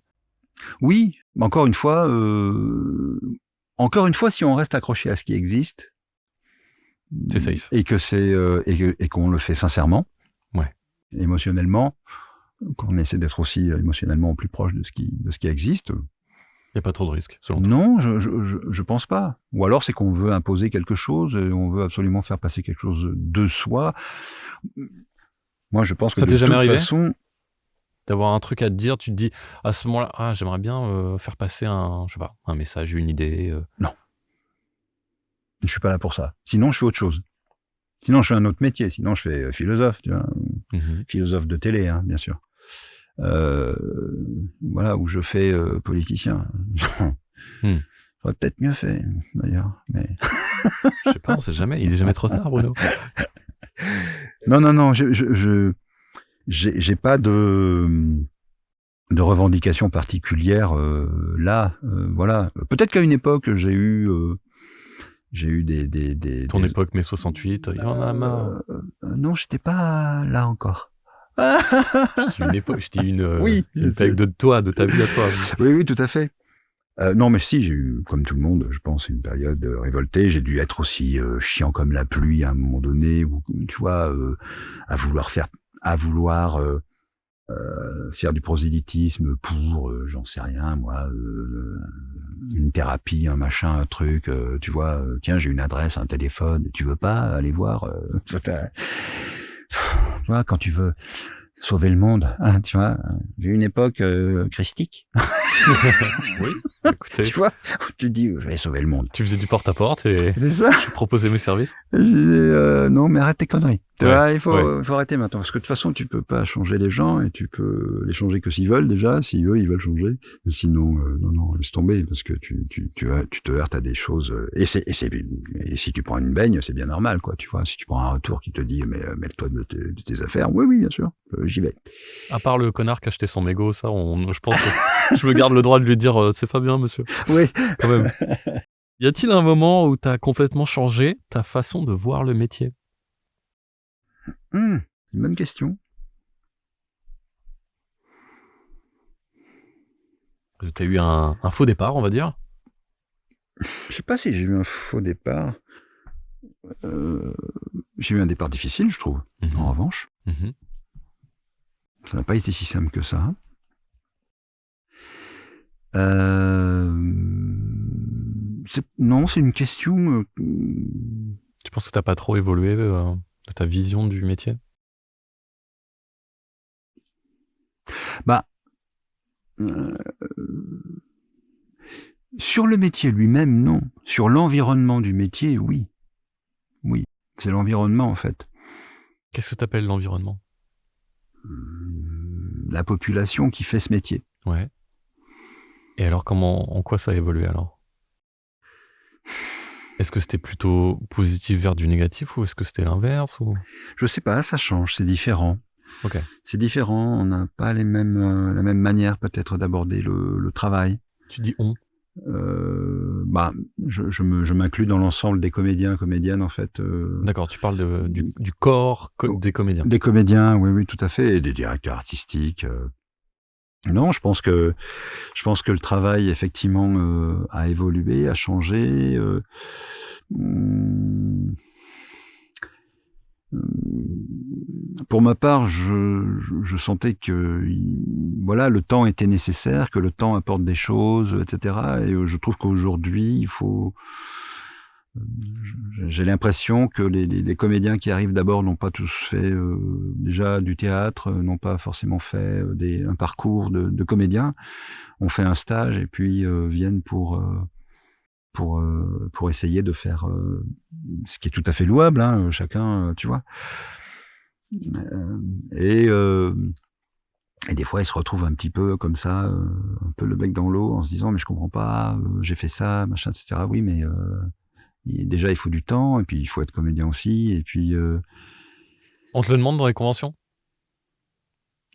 Comment on fait pour être, comédien de doublage ou? non, une fois, je crois qu'on me l'a demandé. OK, bon, Une fois. Vraiment, c'est pas souvent, quoi. ouais, non, c'est pas souvent. Mmh. Non, les gens, non, ils viennent vraiment juste pour la rencontre, passer un petit moment et heu, non, 2 fois, au cours d'une Ah, convention, oui, 2 fois. C'était une convention spéciale, Dragon Ball d'ailleurs. Mais et tu l'as dit, bah, bien sûr, théâtre, machin et ouais. formation. Alors, je parle de mon parcours évidemment, Mmh. mais on a tous des parcours différents. C'est-à-dire pour quelqu'un, ça va aller comme ça va se faire. Ouais. Et puis d'autres, ça va prendre beaucoup plus de temps. C'est un petit peu l'injustice du métier. Tu as un rapport conflictuel avec le temps? À une époque, plus maintenant. Je crois que je me suis un peu apaisé, en fait. Faut laisser le couler l'eau du bain, quoi. Oui, c'est ça, c'est ça. Je Je pense que tout le travail, parce que j'ai fait un parcours psychothérapeutique, voilà, au long cours, qui n'était pas de l'analyse, mais qui était plutôt cognitif et comportemental. Et d'ailleurs, à un moment donné, l'idée m'a traversé l'esprit de faire le cursus en fait pour pouvoir pratiquer aussi. Euh, Pratiquer quoi? la thérapie, mais en tant que Thérapeute. thérapeute, oui. D'accord. Psychothérapeute, psychopraticien exactement, le vrai terme. OK. Euh, Ça m'a toujours fasciné, en fait, ça m'a toujours passionné, parce que j'ai commencé très tôt ce travail. J'avais 27 ans, je crois. Et j'ai commencé par des dynamiques de groupe. C'est passionnant. C'est passionnant et très vite, je comprenais les mécaniques en fait qui en jeu, à tel point que des fois celui qui menait en fait le travail disait Bruno, tu vas trop vite. Mmh. Oui, pardon. je me tais. Et Tu vas voilà. plus vite que la musique. Ouais, j'allais plus vite que la musique. Or ça, c'est tout à fait contre-productif. Bah, pour un batteur en plus. Ouais. Et du coup, voilà. Donc je pense que tout ce travail-là a fait que voilà, je suis T'as ton vécu, t'as ton ouais, aujourd'hui. je suis apaisé par rapport à ça. Mais c'est vrai que quand j'étais jeune, hein, je me disais souvent, j'aurais pas le temps de faire ça. Ouais, c'est l'impatience. Il faut que ça, de telle période à telle période, là, machin, et ça, et ça. Un peu comme un planning, tu vois, déjà fait sur. Tu te dis, mais c'est où la surprise après, tu vois, la surprise de la vie. Donc non, ça va. Je commence à être bien avec moi, avec moi-même. Voilà, à peu près, quoi. Voilà. Vaut mieux entendre J'ai ça. travaillé sur ma retraite psychologique aussi, Ta en retraite fait. psychologique. Ok.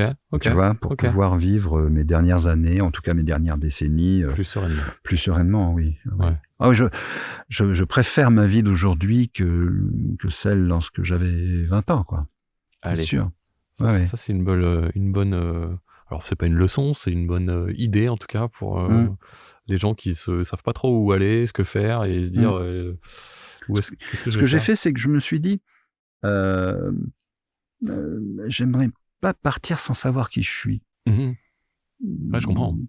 Donc je me suis mis en route. Mais c'est vrai qu'on n'a pas forcément la curiosité quand on est jeune. Ouais, pour aller sur le chemin qui mène vers moi, en fait. Et il y avait un patient aussi qui était avec moi en groupe, qui était un Italien qui s'appelait Guido.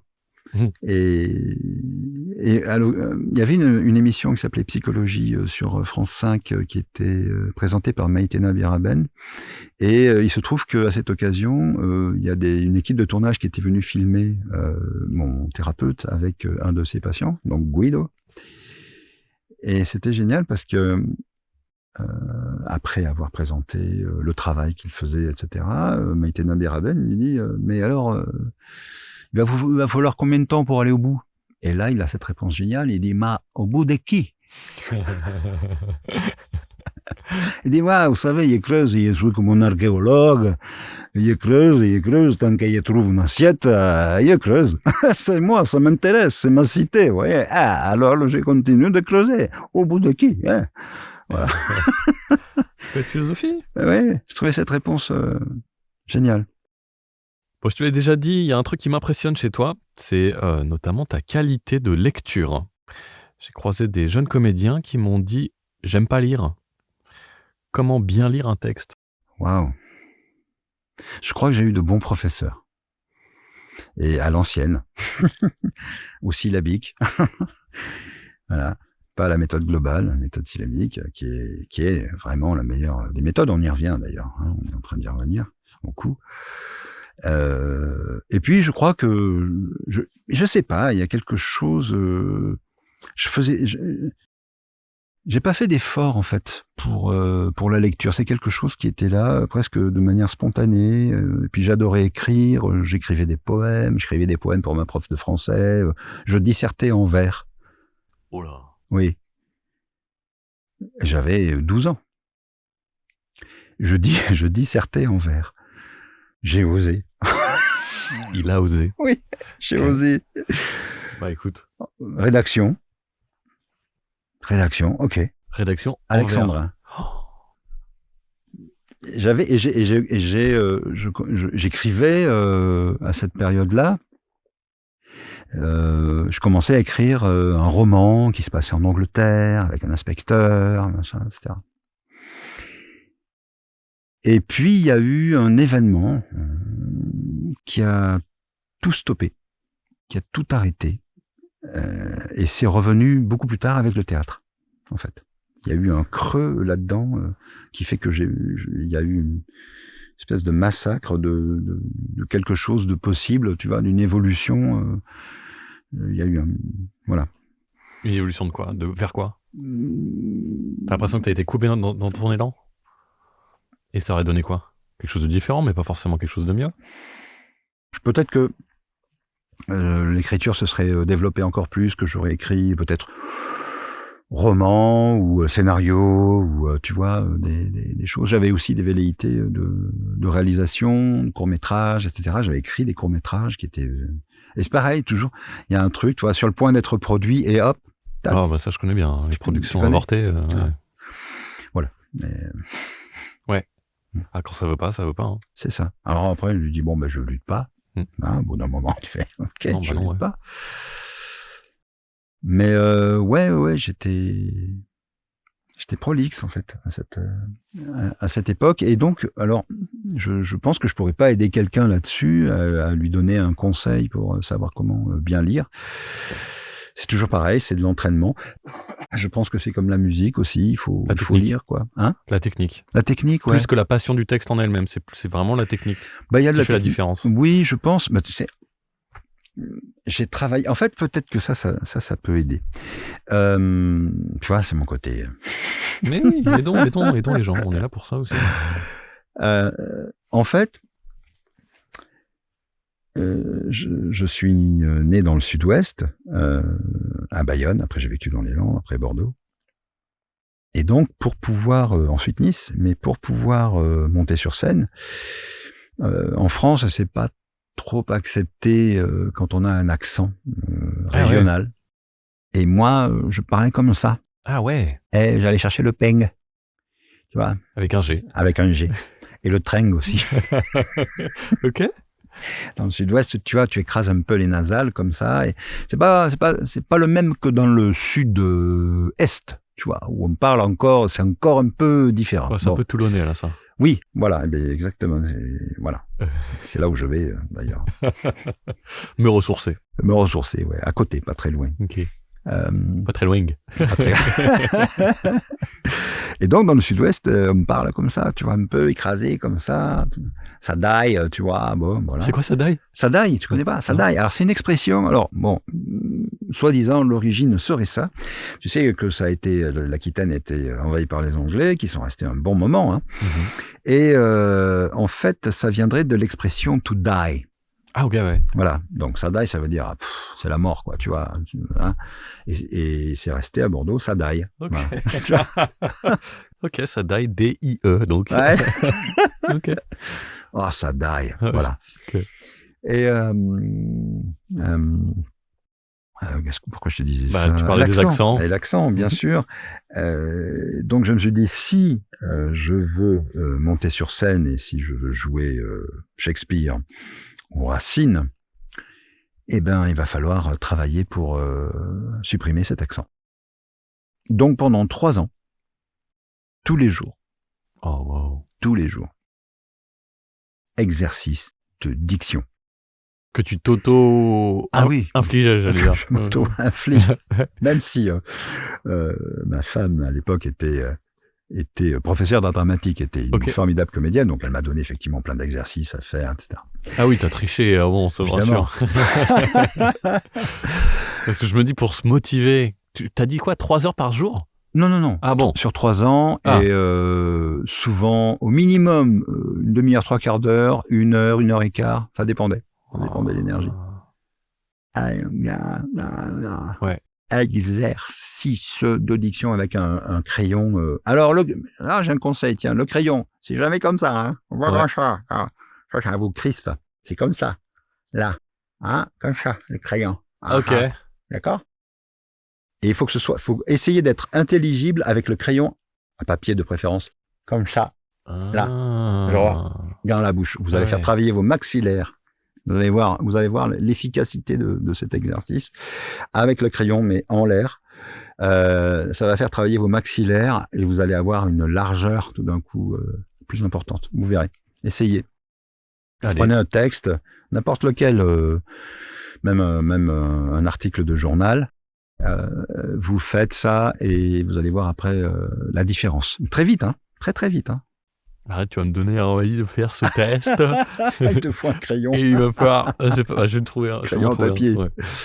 Et donc voilà, donc je travaillais tous les jours pour passer de je pose la chose, je pose la rose, je pose la rose là, à je pose la rose. Voilà, tu vois la différence. Bon. Et pour ne plus y penser, pour ne plus y penser, Bah ouais, que ça devienne ça va être automatique. le plus dur. C'est comme apprendre une nouvelle langue, c'est 3 ans. Voilà. Bah, Hop. il paraît que désapprendre, c'est beaucoup plus difficile que d'apprendre. Désapprendre ton accent natal. Ouais, mais je peux le retrouver. Maintenant, j'ai cette plasticité. Mais oui. Très bien. Parlons enseignement. Tu as commencé avec le crayon, donc on est là-dedans. Parle-moi de ta philosophie derrière tes cours, tes petits cours à toi. Ah oui. Alors ça, c'est une découverte aussi. Moi, je me disais, j'irai dans le sud, Retrouver mon accent. retrouver mon accent, et puis je donnerai des cours à des jeunes qui voudront Mais bien démarrer. Comme David Carradine, t'as donné des cours de piano Eh. et de cocktail. Et alors, ben voilà, ça s'est pas présenté comme ça. Du tout. Et à l'occasion d'une discussion que j'ai eue avec Frédéric Soutrel, que je croisais chez Audiard. On était chez Audiard, le studio. Discuter de ça, d'enseignement, etc. Et puis je lui parle de mon parcours que j'ai fait. J'ai fait pas mal beaucoup même de modules d'acteurs studio en abordant 2 branches, Stella Adler d'un côté, Sanford Meisner de l'autre. Alors, pas tout à fait acteur studio pour Stella Adler parce qu'elle n'y a pas travaillé, elle a monté tout de suite son conservatoire parce qu'elle n'était pas d'accord avec Lee Strasberg, en fait, qui lui a chapeauté, a repris l'acteur studio, qui n'a pas été créé par lui d'ailleurs. Il est arrivé après et il a pris la chose. En revanche, Sanford Meisner, lui, oui, a enseigné à l'acteur studio. Donc pendant des années, avec un monsieur qui s'appelle Pico Berkovitch, qui est remarquable. Voilà, j'ai appris tout un parcours sur, je sais pas combien d'années. Hein. Je crois que 5-6 ans pour chacun, en fait, pour chaque branche. Et du coup, donc, je parlais de ça avec Frédéric Soutrel et qui me dit, écoute, ça m'intéresse ce que tu me dis. Je lui dis, oui, parce que j'aimerais que mes élèves, en tout cas, c'est ce que je leur offre comme possibilité, j'aimerais qu'ils puissent aborder d'autres façons de faire. D'autres façons de faire, voilà. Donc c'est plutôt louable. Et je dis, il me dit, oui, viens présenter ton travail. Ok. Donc je suis allé présenter mon travail un samedi matin. Il m'a dit, tu as 3 heures. Ok, donc j'ai parlé pendant un quart d'heure, hein, je leur ai dit, vous savez, notre métier, c'est un peu comme les frites McCain, ceux qui en parlent le plus en mangent le moins. Ok. Ouais, tu vas me donner faim. Ouais, c'est l'heure. Ah oui. Et c'est toujours l'heure pour Virus et nous. Donc voilà, j'ai parlé un quart d'heure pour leur dire un petit peu mon parcours très rapidement. Ouais. Très succinctement, et je les ai fait monter sur scène tout de suite. Voilà, j'ai pris 2 personnes pour présenter un peu le travail, comment ça se passait, etc. Ils ont fait des yeux comme ça, ils ont dit mais qu'est-ce que c'est ? Et on a mis donc un atelier en place. Voilà. Et ils sont ravis parce qu'ils découvrent des choses d'eux-mêmes. C'est le principe de ce travail. Alors, petite précision, dans tout le parcours chez Stella Adler, il y a énormément de choses à aborder, énormément de techniques, énormément d'outils, etc. Je me suis posé la question de savoir qu'est-ce qui serait intéressant pour eux, qu'est-ce qui, moi, m'intéresse aussi, d'abord. Moi, j'avais été très frappé par un exercice sur la mémoire affective et sensorielle, avec un protocole très précis. Et c'est un outil très puissant. Et je me suis dit, tiens, ce serait intéressant qu'à la sortie du week-end, parce que ça se passe en week-end, du samedi matin au dimanche soir, ils puissent avoir un outil entre les mains qu'ils pourront utiliser dès le lendemain. Voilà, pour une audition, pour une pièce, pour un tournage, etc. À leur manière, mais ils auront quelque chose entre les mains. Donc voilà, donc j'ai pris cette décision de leur proposer un protocole très spécifique sur la mémoire affective et sensorielle. Et ils en sont ravis parce que moi, je leur propose pas de résultats. Je leur dis surtout... C'est une méthode. Ouais, c'est un laboratoire. On est là pour essayer de laisser advenir ce qu'il advient, pour que les gens arrêtent de se juger, parce qu'il y a toujours le juge intérieur, tu sais, qui fait ah non, c'est pas bien, ou c'est jamais surtout, assez c'est bien. Le principal frein du comédien, Oui. Ce juge intérieur. Oui, absolument. Tu as tout à fait raison. Et donc, le travail, c'est de dire ta gueule à ce juge intérieur. C'est pas facile, hein? Non. Pour certains, c'est plus facile que d'autres. Il y en a certains qui se heurtent vraiment à des, comment dire, des murs intérieurs, des interdictions. Donc, en fait, il y a un travail de transgression, en fait, qu'on fait, que je leur propose en tout cas, et ils en sont ravis. Bah cool, alors. Parce qu'enfin, ils ont accès à leurs émotions. Mm-hmm. Souvent, on demande à des comédiens, mais pourquoi vous avez voulu faire ce métier? Alors on peut répondre parce que je voulais pas faire le même boulot que mon père, etc. Parce que j'avais envie de vivre plusieurs vies. Mais c'est surtout aussi parce que c'est un moyen aussi d'accéder à soi et à ses émotions intérieures et à pouvoir les sentir et à pouvoir les exprimer. Ah oui, à soi à travers les émotions, ouais. Oui, émotionnellement parlant. Je ne parle pendant les week-ends de travail que de ça. Ce que tu comprends, c'est bien. Ce que tu sens, là, pour toi, c'est quelque chose que tu dois, dont tu dois prendre acte et que tu dois conscientiser aussi. C'est toute la différence entre quelqu'un qui est acteur et qui l'est pas. C'est que l'acteur doit conscientiser aussi ce qu'il fait. Il y a une coach américaine avec qui j'ai bossé, Nikki Flax, qui un jour a sorti cette jolie phrase. Savez-vous quelle est la différence entre quelqu'un qui est un acteur et quelqu'un qui ne l'est pas? Alors, tout le monde est là, je sais pas, parce qu'il y a le plaisir d'être sur scène, de se montrer, etc. Bon, il y a plein de réponses, et puis elle dit non. Un acteur, c'est quelqu'un qui accepte de montrer son cœur brisé. Je trouvais ça très joli, presque poétique, mais c'est vrai. C'est vrai. L'acteur accepte de montrer son cœur brisé. Ok, ça me va. Une fois que tu as fait ça, tu peux tout faire, c'est ça l'idée? Une fois que tu as fait ça, en tout cas, tu peux sentir qu'il se passe quelque chose en toi. Quand tu es en train de le faire, déjà. Tu accèdes à quelque chose auquel tu n'as pas forcément eu accès jusqu'à maintenant. Waouh! Alors on va essayer déjà simplement de le sentir. Et puis ensuite d'en prendre conscience et de se dire waouh, mais alors quel est le chemin pour y revenir? Voilà. Et c'est ça qu'on découvre en fait dans ce travail, dans ce que je leur propose. C'est aussi se dire waouh, comment je peux faire alors maintenant pour y revenir, pour retoucher à ça, pour ressentir ça et pour pouvoir l'exprimer sans jugement, et à travers un support, parce qu'on travaille sur un texte, on travaille pas sur du sable. Le support, c'est un monologue dans un premier temps, ensuite on travaille sur des scènes, mais pour l'instant, on en est au stade du monologue. Et il y a des moments absolument extraordinaires. Ouais, j'ose le croire, ouais. D'une vérité, mais absolument incroyable, absolue. Et ce qui est génial avec ce protocole, c'est que dans un premier temps, quand ils commencent l'exercice, chacun, je leur demande de présenter le texte comme ils le souhaiteraient. Et ensuite, bien sûr, on le voit, mais avec le processus au travail.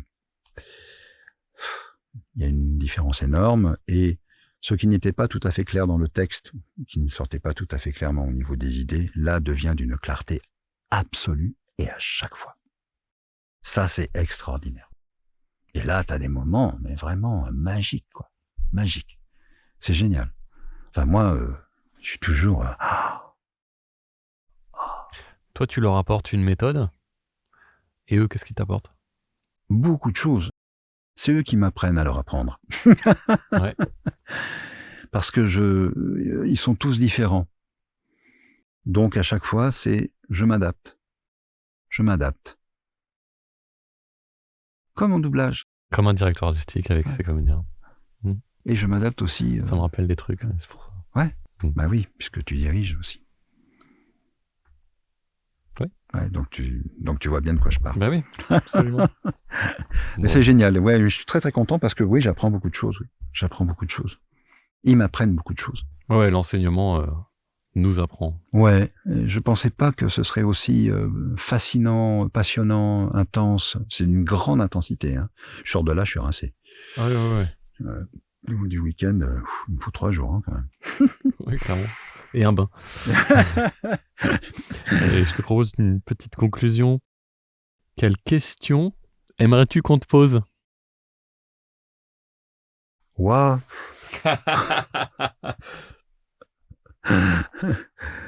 Je sais pas. Une question, c'est toujours prendre le risque de la réponse. Mhm. Une question qu'on me pose.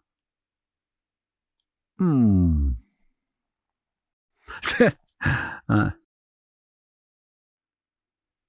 Si tu devais revenir, est-ce que tu reviendrais? Revenir où? Bah voilà, tu vois. Tu t'attendais pas à cette question. Non, je proposais une réponse à ton copain italien. Oui. C'est oui, parce qu'on se dit, ok, la mort, après la mort, est-ce qu'il y a quelque chose? Est-ce qu'on revient? Si tu devais revenir, est-ce que tu reviendrais? Si tu pouvais revenir, est-ce que tu reviendrais? Alors? Ouais, je me dis que ça vaut le coup quand même, c'est pas Ah, mal quand du même. tout. Ouais. C'est tentant. Ouais. Allez, j'en ai une dernière pour la route. Si demain, toutes tes voix disparaissaient des films, des dessins animés et des jeux vidéo, quel personnage aimerais-tu que le public continue d'entendre en premier lorsqu'il pense à Bruno Magne? Oh, waouh! Je sais pas. Il y en a. Oh. J'hésite entre Beerus et Shipper, tu sais. Bah ouais, t'as le droit. Ouais. Ouais, Beerus, c'est bien, ouais. Ouais, c'est sympa, Beerus. Ah ouais.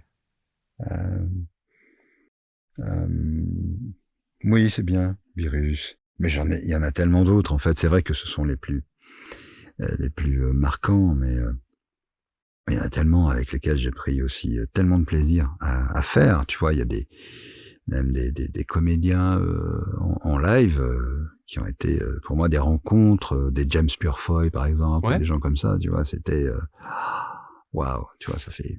Puis les Anglais, en plus, les Anglais, je sais pas, des fois j'ai l'impression d'être un peu chez moi, quoi, avec les comédiens anglais. Je sais pas, je fais pas d'effort, quoi. Je fais pas d'effort. Tu sais pourquoi, non?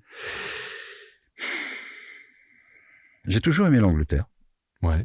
J'ai toujours adoré la langue. Tu sais que c'est pas réciproque. Attention, les Anglais adorent détester les Français. Hein. C'est vrai? Enfin, Tant pis ils pour en font eux. des émissions, ils en font des... C'est vrai? Je te jure. Dommage pour eux. Bah, je trouve ça bizarre. Ils ont une espèce de focalisation sur nous que je ne comprends pas. Mais oui, j'ai vu là-bas des shows, tu sais, comiques un peu à la Monty Python, mais où les Français sont le dindon de la farce systématiquement. Et D'accord. à chaque fois qu'ils disent French, ils disent comme si c'était une insulte en faisant ça, Ah mais oui. ça leur écorche la gueule de oh. Je fais bon, bah écoutez, pourquoi pas. Ah, je savais pas. Non, c'est pas réciproque de ma part. Non. J'aurais bien aimé vivre en Angleterre d'ailleurs. J'ai été voir le théâtre de Shakespeare. Bon, il a été déplacé, je sais, mais j'étais voir quand même le théâtre. Ouais, tu fais C'est la classe. Ouais. Ouais. Ah ouais. Il y a quelque chose chez les Anglais que j'aime bien, c'est un peu leur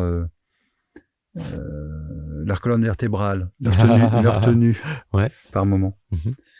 Ce que j'aime bien. Et j'aime bien ce genre de jouer aussi ce genre de personnage. Bon, il n'y en a pas beaucoup qui m'en donnent parce que bon, avec le physique que j'ai, on me donnerait plutôt le Schlitter vosgien à faire, tu vois. C'est quoi un Schlitter? Un Schlitter? Ouais. Alors, dans les Vosges, il y a des bûcherons. Enfin, un Schlitter est un bûcheron qui descend du haut de la montagne un traîneau de bois. Ouais. Qui a été coupé, qui a été mis sur et il le descend, en fait. et il prend appui sur des marches qui sont légèrement relevées pour qu'il puisse prendre appui, parce qu'il a 200 kilos derrière quand même, qui pousse, et il descend pas à pas. Ah, ok. Voilà, jusqu'en bas. Jusqu'à la Syrie. Un schlitter, donc. Un schlitter, ouais. Schlitt, parce que le schlitt, en fait, c'est le traîneau. C'est le nom du traîneau. Et à la fin, il descend et il dit, mais quelle Syrie. Okay. Donc voilà, mais non, j'adore faire au contraire un petit lord. Oui, absolument. C'est un truc qui te manquerait dans ta Voxo, dans ta Oui, filmo. moi ce que j'adore, c'est les films à intrigue politique, tu vois, où il y a, voilà, il y a de la réflexion derrière, il y a un peu de finesse. Oui. Mais c'est bien parce qu'on me. En doublage, t'as dû en faire quand même un petit paquet. Oui, mais il y a des directeurs artistiques qui des fois me disent qu'ils aiment ce travail-là parce qu'effectivement, malgré mon physique, il y a de la finesse dans. Bah, évidemment, pourquoi pas. Ce qu'ils me disent en tout cas, et ça j'aime bien. J'aime bien que ça se soit vu en tout cas. Ouais, je sais pas pourquoi, pas pourquoi, mais ouais, c'est plutôt. T'as l'impression que ça l'est pas assez? Qu'on s'arrête trop au physique? Oui. Dans un métier de voix? Oui. Quand même bizarre. Oui, par moment, oui. Je l'ai regretté, oui. Je trouve ça dommage, mais bon, on peut pas obliger les gens. Voilà. S'ils voient d'abord, ils s'arrêtent à ce qu'ils voient. Bon, bah, comme ça. Oui, certains DA m'ont dit, moi je caste au physique parce que quand il y a une similitude avec le comédien à l'image, il y a un truc dans la voix qui fait que ça marche. Okay. Bon, je veux bien l'entendre. Hein. Oui, tout à fait. Moi, je peux pas leur en vouloir.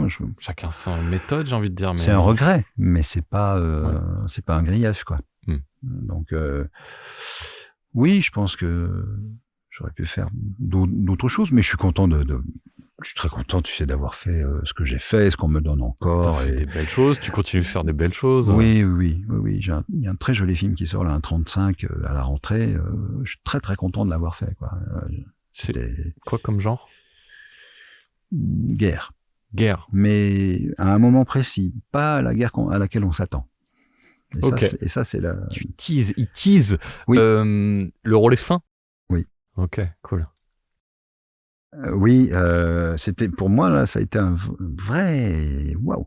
Défi. Un challenge, oui, un challenge. Mais avec un DA qui voit effectivement et qui me propose souvent des challenges et je fais waouh, merci beaucoup. Merci. Après, c'est pas facile, mais waouh. Après, tu fais ah ouais, c'est bien. Merci. Ah bah ouais, la récompense est d'autant meilleure. Ouais. Bon, cool. Bon, merci Bruno. Merci Mathieu. J'étais très un peu nerveux. Un peu nerveux. Tu m'avais dit ça va bien se passer. Bah, oui. Oui, mais je sais pas pourquoi, mais peut-être plus, encore plus qu'à l'image, tu m'as dit. Qu'à l'image, qu'en tournage, oui, c'est fou. Oui. Regarde, on est juste là, on est bien, on discute, on papote, il n'y a pas de danger, il n'y a pas j'ai la même chose en doublage, hein. Je sais jamais si je vais y arriver. T'as le trac avant d'aller là-bas. Ouais, je suis là, je fais... tu sais quoi, quelque part, ce trac, il te maintient affûté. Ouais. Bah, autant qu'il serve à quelque chose. Mais ce qui est rigolo, tu vois, j'ai eu une conversation avec une copine il y a pas très longtemps, il y a 3 mois, avec Hélène Bizot. Ok. Exactement. Qui est passé il y a pas longtemps. Ouais. Et avec Hélène, on discutait du travail et tout, et on se connaît depuis longtemps avec Hélène, mais on n'avait jamais eu l'occasion de parler comme ça du travail. Et à un moment donné, je lui dis, mais tu sais, moi, je sais jamais si je vais y arriver. Elle me dit, quoi? Toi aussi, moi aussi. Toi? Ouais. Je lui dis, ben oui, Hélène, Ouais. Et là, elle a cette réponse extraordinaire. Elle m'a dit, mais alors j'ai du talent. Bah, pourquoi pas? Et pourquoi pas? Ça nous a fait rire. C'est mignon. C'était super mignon. Et j'ai dit ouais, moi je n'ai que des doutes, quoi. C'est pas un doute paralysant, heureusement, mais je suis voilà. Je suis vraiment sur le coup parce que je sais pas si je vais y arriver, quoi. Je Mais fais à si chaque c'est- fois une tentative. Si quoi. c'est constructif, c'est bien parce que ça te permet, je te dis, de rester affûté, mais faut pas que ça te mette des Voilà. barrières et que Voilà. ce soit- Non, faut que ce soit moteur. Ouais, absolument. Aussi. Et tant que j'ai ça, ma foi, je trouve que c'est pas trop mal, quoi. Voilà. C'est pas trop mal. Ouais. Allez, salut l'artiste. Salut Mathieu, merci.